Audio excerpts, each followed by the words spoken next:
উত্তরখান থানাধীন ইয়েতে বাতা পুরানপাড়া বাতান এলাকায় একটা এরকম একটা রহস্যজনক হত্যা ঘটনা ঘটেছে।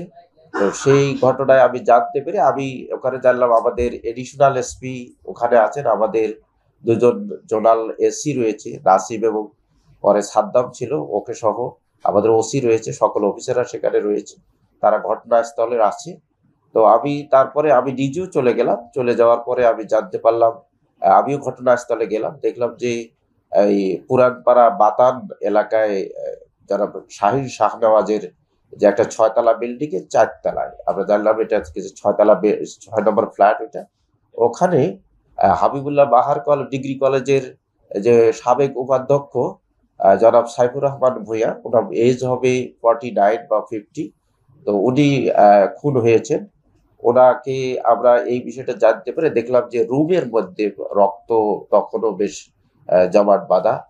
আমরা ওখান থেকে আমাদের রক্তমাখা ছুরি, আমাদের টিম রয়েছে, আমাদের সাব ইন্সপেক্টর, ওসি সকলে ওই আমাদের যে বিছানার বেডশিট এগুলো আমরা জব্দ করেছি, জব্দ করে থানায় নিয়ে গিয়েছি। থানায় নিয়ে গিয়ে আমরা এই বিষয়ে এই মামলার রহস্য উদ্ঘাটনের জন্য আমরা একটা টিম ওয়ার্ক করে আমি সহ আমাদের এডিশনাল এসপি, এডিসি, আমাদের দুজন এসি, আমাদের অফিসার ইনচার্জ উত্তরখান থানা, তদন্ত এবং সব অন্যান্য সাব ইন্সপেক্টর বৃন্দ মিলে আমরা বসে এই বিষয়ে রহস্য উদ্ঘাটন দ্রুত যাতে এটা ডিটেক্ট করা যায়, তো করার জন্য আমরা সারা রাত ধরে এখানে সিডিআর অ্যানালিসিস করে এবং সিসিটিভি ওই এলাকায় আছে কিনা এগুলো দেখে, এবং যারা সাইফুর রহমানের যখন তখনও তিনি জীবিত ছিলেন, তো যখন তাকে যারা হসপিটাল নিয়ে গিয়েছে তাদেরকে জিজ্ঞাসাবাদ করে, স্থানীয় লোকদের জিজ্ঞাসা করে আমরা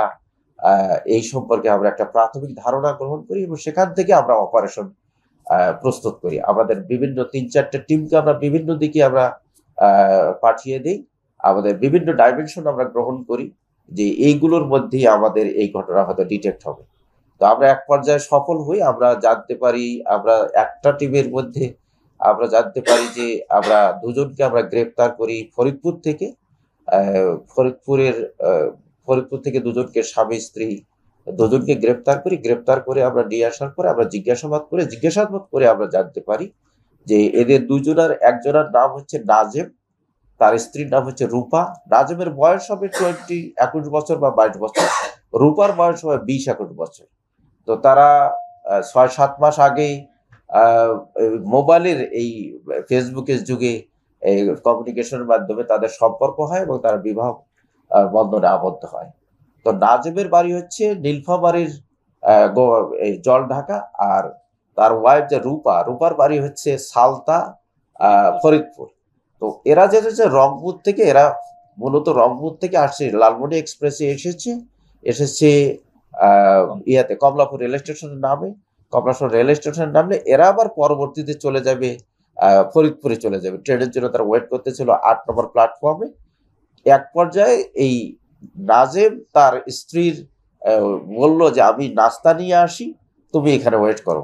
ইন দ্য মিন টাইম রূপা কিছুটা ঘুমিয়ে পড়েছে, তার ব্যাগ, তার যে জিনিসপত্র পার্স ছিল এগুলো হারিয়ে যায়। এরপর সেই রূপা তখন একটু সম্বিত ফিরে সে খোঁজাখুঁজি করে দেখে তার ব্যাগ হারিয়ে গেছে, তার পার্স হারিয়ে গেছে।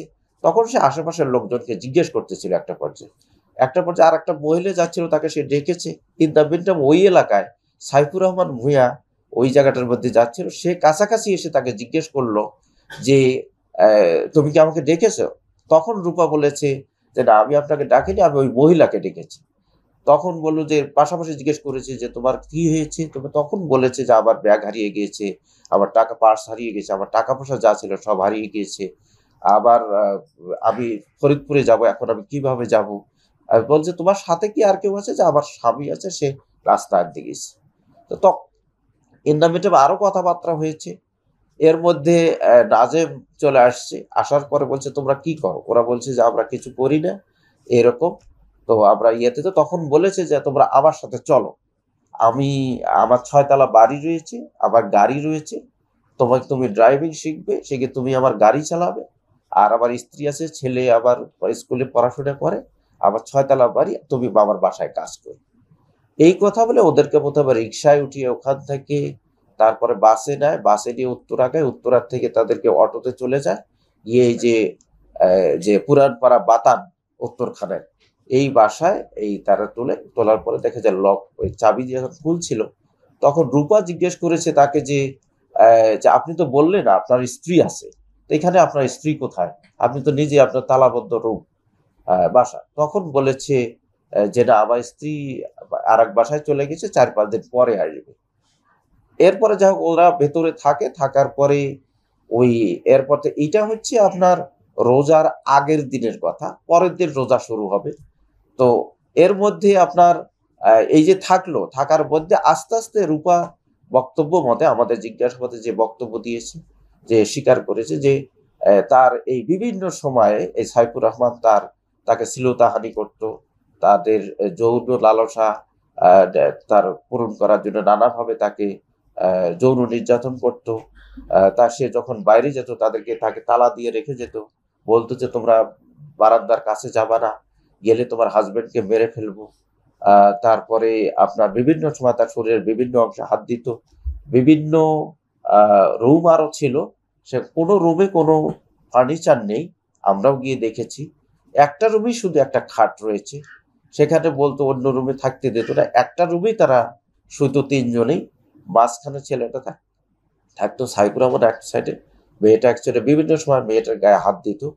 তো এইভাবেই চলছিল। মেয়েটা খুবই বেশি এই বিষয়, তার স্বামীকে যেহেতু মেরে ফেলতে চায়, তো সে কারণে সে এটা ভয়ে তার স্বামীকেও কথাগুলো বলতে পারছিল না। তো এক পর্যায়ে শেষের দিন যেটা যেটা হচ্ছে 9 তারিখ দিবাগত রাতে, 10 তারিখ শুরুতে যেটা হয়েছে, 3জন একসাথে শুয়েছে। এক পর্যায়ে মেয়েটা গায়ে এসে হাত দিচ্ছিল, ওই ছেলেটার হাত উপর দিয়ে দেওয়ার পরে তারপরে কিছুক্ষণ পরে ছেলেটা যখন ঘুমিয়ে গিয়েছে, রূপার হাজবেন্ড নাজেম, তখন সে উপর দিকে উঠে গিয়ে তাকে করার জন্য, হয়তো রেপ করার জন্য তাকে শরীরে উঠেছে। এক পর্যায়ে এই ধস্তাধস্তির পর্যায়ে এই নাজেম ঘুম থেকে উঠে যায়। ঘুম থেকে উঠে সে তাকে চিৎকার করে যে তুমি তাকে ছেড়ে দাও, রূপাকে ছেড়ে দাও, তাহলে আমি মেরবো। এই মধ্যে সে যখন ছাড়ছিল না, তখন তাকে করলো, সে রুম থেকে গিয়ে রান্নাঘর থেকে একটা বটি নিয়ে আসলো। বটি নিয়ে এসে তখনও নাজেম বা রূপার বক্তব্য মতে যে তার শরীরের উপরেই হচ্ছে আপনার সাইফুর রহমান ভূঁইয়া, তখন তাকে কোপানো শুরু করে এই বটি দিয়ে। মাথার এই খুলিতে অনেকগুলো কোপ রয়েছে। এরপর যে সে ঠেকাতে যাচ্ছিল, তার হাতের অনেকগুলো কোপ রয়েছে, অনেকগুলো কোপ খেয়েছে শরীরের বিভিন্ন জায়গায়। তো এক পর্যায়ে সে দৌড় দিয়ে বাথরুমের মধ্যে ঢুকে সিটকিনি দিয়েছে। দেওয়ার পরে এরা বাথরুমের বাহির থেকেও সিটকিনি দিয়ে রুমে তালা দিয়ে, ওর একটা মোবাইল ছিল, একটা পার্স ছিল, আর ওই চাবির একটা গোছা ছিল, প্রায় 10-12টা চাবি বা 7-8টা চাবি হবে, গোছা নিয়ে এরা চলে যায়। তো তারপরে এই সাইফুর রহমান ভুঁইয়ে কোনোভাবে ভেঙে টেঙে প্লাস্টিকের দরজা, যেহেতু বাথরুমে বের হয়ে ব্যালকনি না বারান্দা, ছোট বারান্দা দেখেছি, চিৎকার করলে তখন স্থানীয় লোকজন এসে তাকে দ্রুত হাসপাতালে নিয়ে যায়। হাসপাতালে প্রথমে বাংলাদেশ মেডিকেলে নিয়ে যায়, তারা সেখানে নেয়নি এই পরিস্থিতি দেখে, বা তাদের সাপোর্ট ছিল না, তারা গ্রহণ করেনি। তারপরে তারা রেডিকেল হসপিটালে নিয়ে যায়, সেখানেও তারা নেয়নি।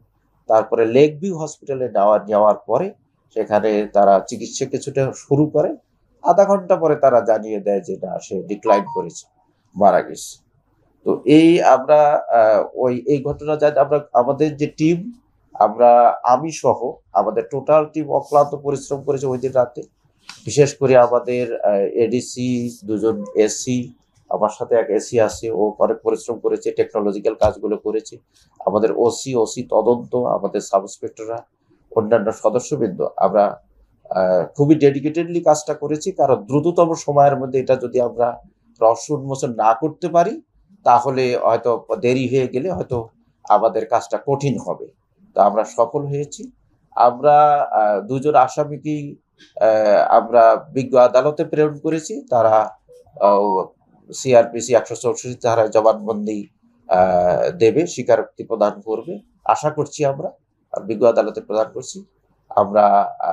মনে করছি যে এটি একটি অত্যন্ত প্রায় 12 ঘন্টারও কম সময়ের মধ্যে এরকম একটি ক্লুলেস হত্যা মামলা রহস্য উন্মোচন করেছে।